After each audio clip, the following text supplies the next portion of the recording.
এবার বেশ দেরি করেই বাড়িতে আসা হলো। ৫-৬ মাস হয়ে গেছে। আর এরই মাঝে বাড়ির যে কী অবস্থা, তালাবদ্ধ থাকলে যা হয়।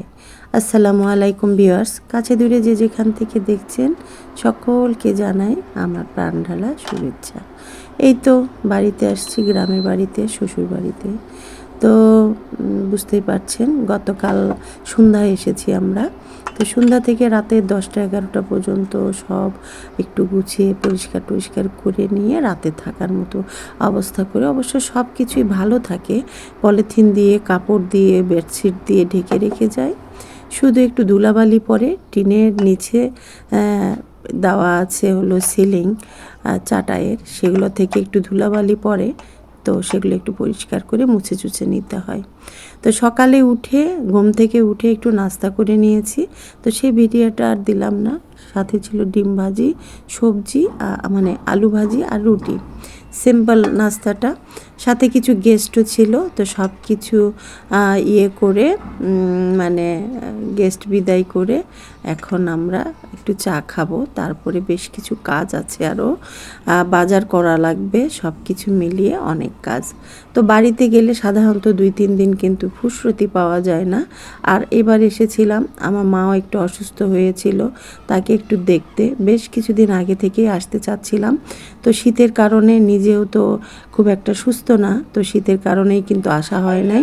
মাঝখানে মাও একটু সুস্থ হয়ে গেল, তো যাচ্ছি বলতে বলতে অনেক দিনই হয়ে গেল। তো এই তো চাটা খেয়ে আমি আমার হাতের কাজগুলো সেরে নিচ্ছি। আর ওর বাবা বাহিরে, বাসার জানালার বাহিরেগুলো খুব ঝুল পড়েছে, মানে মাকড়সার জাল, সেগুলো একটু ঝাড়ু দিয়ে আমি বললাম একটু পরিষ্কার করে দিতে। আর এখন কী অবস্থা, গ্রামেও কাজের মানুষ পাওয়া যায় না। আমার তো মনে হয় শহরেই ভালো, তাও পাওয়া যায়, কিন্তু গ্রামে কিন্তু পাওয়া যায় না। তো আবহাওয়াটা দেখাচ্ছি, অনেক রোদ ছিল।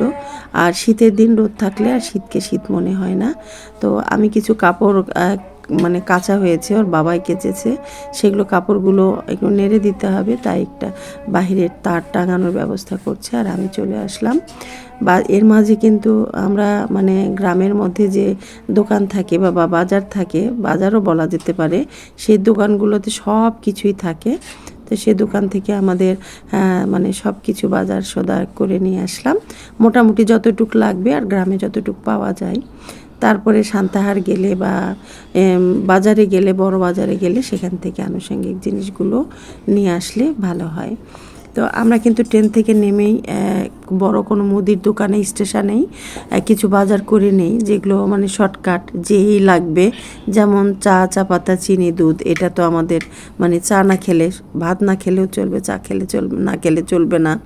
তারপর কিছু মানে যেটা সব সময় লাগে, যেমন মশার জন্য মশার কয়েল, সাবান, সোটা, হ্যান্ড ওয়াশ, টিস্যু, এই জিনিসগুলো আমরা নিয়ে আসারই চেষ্টা করি। শুকনা খাবারগুলো ঢাকা থেকে আর টানতে চায় না ওর বাবা, বলে এত দূর থেকে এই লোটে বসকা বাসকে টেনে নিয়ে যাওয়ার দরকার নেই।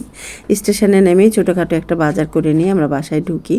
তো এবার এই যে দুপুরে ভাত বসিয়ে দিব, তো রাইস কুকারটা কিন্তু আমি মিক্সের মধ্যে উঠিয়ে রেখে যাই।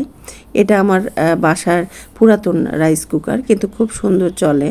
তো চালটা ধুয়ে বসিয়ে দিলাম, দেখছি কি কয়েল কেটে গেল না কোনো সমস্যা, নাকি প্লাগেরই সমস্যা, রাইস কুকারে ভাতটা হলো না।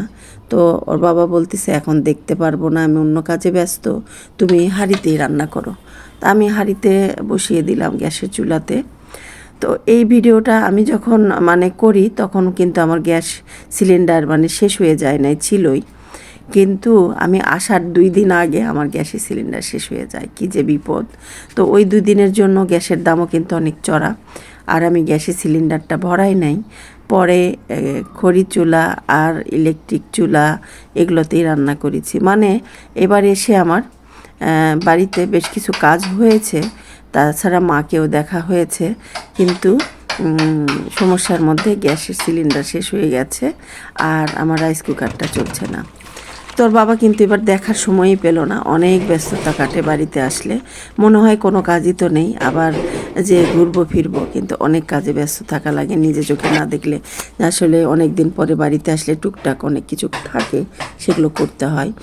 তো এই তো এদিকে বাজার থেকে কিন্তু শিম আলু মানে যা যা খাবো আজকের জন্য অতটুকুই নিয়ে আসি, কারণ ফ্রিজ ট্রিজ নাই, নিয়ে এসে নেতিয়ে পড়া সবজি বা মাছ খেতে ভালো লাগে না। তো যতটুকু লাগবে ঠিক ততটুকুলেই, মানে গ্রামের বাড়ি হিসেবে কিন্তু মাছ টাছ সবই যায়, পাওয়া যায়।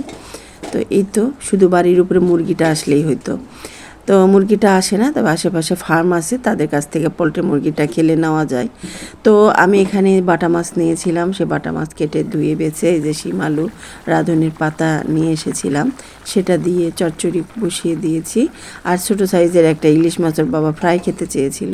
তারপর মাছটা যখন আমি কাটি তখন দেখি আমার 2টা হাত একবারে তেলে ভরে গেছে। তো ওইটা দেখে আমার একটু লোভ হলো যে আমি একটু টমেটো আর আলু দিয়ে অল্প করে একটু ঝোল ঝোল রেখে রান্না করব।